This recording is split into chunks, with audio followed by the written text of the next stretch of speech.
حدیث مبارکہ حضرت عبداللہ بصر رضی اللہ عنہ سے روایت ہے کہ ایک عربی رسول اللہ صلی اللہ علیہ وسلم کے خدمت میں حاضر ہوئے اور پوچھا کہ یا رسول اللہ صلی اللہ علیہ وسلم، آدمیوں میں کون بہتر ہے؟ یعنی کس قسم کے آدمیوں کا انجام زیادہ اچھا ہونے والا ہے؟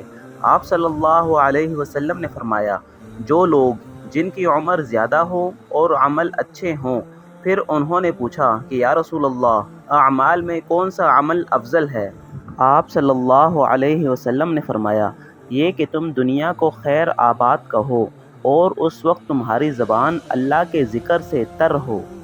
تشریح: پہلے سوال کے جواب میں رسول اللہ صلی اللہ علیہ وسلم نے جو کچھ فرمایا اس کی وجہ ظاہر ہے کہ اچھے اعمال کے ساتھ عمر جتنی زیادہ ہوگی، بندہ اتنا ہی ترقی کرے گا اور اللہ تعالیٰ کی رضا اور رحمت کا اسی قدر زیادہ مستحق ہوگا۔ دوسرے سوال کے جواب میں آپ صلی اللہ علیہ وسلم نے سب سے اچھے عمل یہ بتایا کہ مرتے دم تک اور خاص کر آخری وقت میں بندہ اللہ کے ذکر سے رطب اللسان ہو، یعنی اس کی زبان پر ذوق و لذت کے ساتھ اللہ کا نام ہو۔ بلا شبہ یہ عمل اور یہ حال بڑا ہی عزیز اور قیمتی ہے، اور جو بندہ اس کی قدر جانتا ہو وہ سب کچھ دے کے بھی اس کو لینے کے لیے خوشی سے آمادہ ہوگا۔